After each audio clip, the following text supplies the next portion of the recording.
दौरान जो hard rock है उसकी वजह से बाधा उत्पन्न हो रही है, क्योंकि मैनुअली उसे ड्रिल किया जा रहा है। माइनिंग एक्सपर्ट को मौके पर बुला लिया गया है और माइनिंग एक्सपर्ट से अधिकारी अब चर्चा कर रहे हैं। अभी तक 5 फीट तक टनल की खुदाई हो चुकी है, लेकिन जो बड़े बड़े पत्थर उस ड्रिलिंग के दरमियान, जो खुदाई के दरमियान आ रहे हैं, उससे कैसे उसको कैसे ऑपरेट किया जाए, उस पे कैसे सफलता पाई जाए, एक ये बहुत बड़ा रोड़ा इस कार्रवाई में निकलकर सामने आ रहा है। इसीलिए माइनिंग एक्सपर्ट को मौके पर बुला लिया गया और अधिकारी अब माइनिंग एक्सपर्ट से चर्चा कर रहे हैं, क्योंकि मशीन से वो ड्रिल किया नहीं जा सकता है, मैनुअली उसे ड्रिल करना है। और इस बीच में जब हमारे जो संवाददाता हीरालाल लगातार उस ग्राउंड जीरो से रिपोर्ट दे रहे थे, तो उन्होंने बात भी की जो ड्रिलिंग के लिए जो मैनुअली वहां पर एनडीआरएफ की टीम अंदर जा रही है, कि क्या क्या मुसीबतें उस समय आती हैं जब वो ड्रिल करते हैं। तो इन सारी मुसीबतों को दरकिनार कर हालांकि वो पूरी कोशिश ये कर रहे हैं कि आज ये ऑपरेशन सफल हो पाए। और ज्यादा जानकारी के साथ हीरालाल से ही हम सीधे कनेक्ट कर लेते हैं, ग्राउंड जीरो से जुड़े हुए हैं। क्या कुछ जानकारी है? माइनिंग एक्सपर्ट भी बुला लिए गए हैं हीरालाल। जी बिल्कुल, देखिए ऑपरेशन चेतना का 7वां दिन है। पिछले 156 घंटे से लगातार रेस्क्यू ऑपरेशन जारी है। जो एनडीआरएफ और एसडीआरएफ के अधिकारी हैं, कर्मचारी हैं, वो लगातार रेस्क्यू ऑपरेशन को अंजाम देने में जुटे हुए हैं। लेकिन जो 170 फीट की जो गहराई है वो पाइलिंग मशीन से जो खोदा गया था, उसके बाद जब सुरंग बनाने का कार्य जो कल 5 बजे से शुरू हुआ था, वो लगातार अभी भी जारी है। लेकिन जो 170 फीट की गहराई में जो बोरवेल तक पहुंचने के लिए जो टनल बनाया जाना था, उसमें हार्ड रॉक आ गया है और हार्ड रॉक इतना सख्त है कि उसको मैनुअली खुदाई करने में काफी परेशानी आ रही है। कि जो 2 सदस्य एनडीआरएफ की टीम के नीचे जा रहे हैं और मैनुअली उसको खुदाई कर रहे हैं, उनको काफी परेशानी को सामना करना पड़ रहा है, क्योंकि नीचे एक तो स्पेस कम है, साथ ही जो ऑक्सीजन लेवल है वो भी काफी कम है, और साथ जो वहाँ का जो क्लाइमेट है, जो हीटिंग है, वो काफी ज्यादा है। इस वजह से उनको कहीं ना कहीं परेशानी हुई है। साथ में स्पेस कम होने की वजह से जो 25 किलो वजनी जो हैमर है, मैं दिखाना चाहूंगा कि जो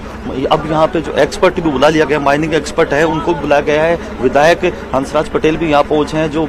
जो बच्ची बोरवेल में गिरी है, उनके परिजनों से बात करें, जिला कलेक्टर भी यहाँ है, उनसे चर्चा कर रहे हैं किस प्रकार से इस रेस्क्यू ऑपरेशन को जल्द से जल्द खत्म किया जा सके, परिजनों की क्या स्थिति है, इस बात को लेकर है। जो विधायक उनसे लगातार चर्चा कर रहे हैं, उनको सांत्वना दे रहे हैं कि प्रशासन उनके साथ है, सरकार उनके साथ है, जितने तमाम जनप्रतिनिधि अधिकारी है वो उनके इस पूरे रेस्क्यू ऑपरेशन में बराबर उनके साथ भागीदार बन के बच्ची को बाहर निकालने की जो जुगत है वो लगातार प्रशासन द्वारा की जा रही है। तो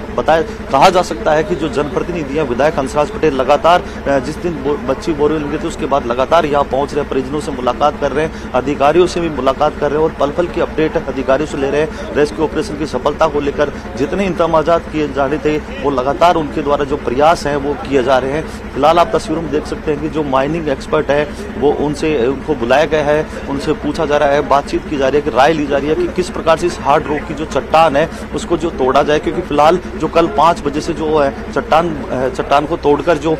होल बनाने की, जो सुरंग बनाने की कार्रवाई की गई थी, वो अभी तक 5 फीट तक वो सुरंग बना नहीं ली गई है। लेकिन नीचे स्पेस कम होने की वजह से, हार्ड रॉक होने की वजह से उस चट्टान को तोड़ने में काफी परेशानी है, क्योंकि ये सारा पूरा प्रोसेस है जो मैनुअली होता है। किसी मशीन की सहायता से आप उस हार्ड रॉक को नहीं हटा सकते, क्योंकि मैनुअली इतने डेप्थ में जाके चट्टान को तोड़ना काफी रिस्क भरा काम होता है, क्योंकि उस चट्टान को तोड़ते समय डस्ट भी आंखों में जाती है। जो चट्टान के टुकड़े हैं, जैसा कि हमने पत्थर जो दिखाए थे, तस्वीरें भी दिखाई थी हमने, जब जो टीम के सदस्य जो नीचे उतर के जो माइनिंग चट्टान को तोड़ने में लगे हुए हैं, जो हार्ड रॉक है उसको तोड़ रहे हैं, तो वहाँ की जो पूरा प्रोसेस था हमने तस्वीरों के माध्यम से दिखाने का जो प्रयास किया था वो लगातार हमने दर्शकों तक पहुंचाया था। तो कहा जा सकता है कि जिस प्रकार से उनको जो चुनौतियों का सामना करना पड़ रहा है, तमाम चुनौतियों के बाद भी है जो एनडीआरएफ के जो जवान है लगातार इस रेस्क्यू ऑपरेशन को अंजाम देने में लगे हुए हैं। जी अच्छा, हीरालाल, रेस्क्यू ऑपरेशन को अंजाम देते देते 7 दिन बीत गए हैं, लेकिन जो माइनिंग एक्सपर्ट्स वहां पर बुलाए गए हैं उनसे अधिकारी क्या बातचीत कर रहे हैं, इसकी अपडेट्स मिल पाई हैं? जी मैं बताना चाहूंगा कि जिस प्रकार से जो हार्ड रॉक है, क्योंकि ये 170 फीट की गहराई पे जो चट्टान आई है, तो बोरवेल के और जो होल बनाया गया है 170 फीट का, उसके बीच में जो 8 फीट की दूरी है उसमें पैरेलल एक चट्टान आई है, उसको किस प्रकार से तोड़ा जाए इस बात को लेकर, क्योंकि 12 घंटे से ज्यादा का समय बीत चुका है उस होल बनाने में। तो 5 फीट की खुदाई लगभग 12 घंटे से ज्यादा समय में हो पाई है। इसको लेकर उनको कहीं ना कहीं जो ऑपरेशन को जल्द से जल्द समाप्त करने की जो उनकी कार्य योजना है, इसके तहत उन्होंने माइनिंग एक्सपर्ट को बुलाया, उनसे चर्चा की जा रही है कि अब ये जो 3 फुट की जो दूरी बची है उसको जल्द से जल्द कैसे पूरा जाए, इस हार्ड रॉक को कैसे सेफ्टी के साथ उसको हटाया जाए और सुरक्षित तरीके से जो जवान नीचे उतरे हैं उनकी सुरक्षा को ध्यान में रखते हुए रेस्क्यू ऑपरेशन को अंजाम दिया सके। इन तमाम बातों को लेकर उनसे राय ली जा रही है, क्योंकि जो माइनिंग एक्सपर्ट होते हैं वो इन्हीं चीज की एक्सपर्टीज उनमें होती है। हीरा लाल, बहुत शुक्रिया तमाम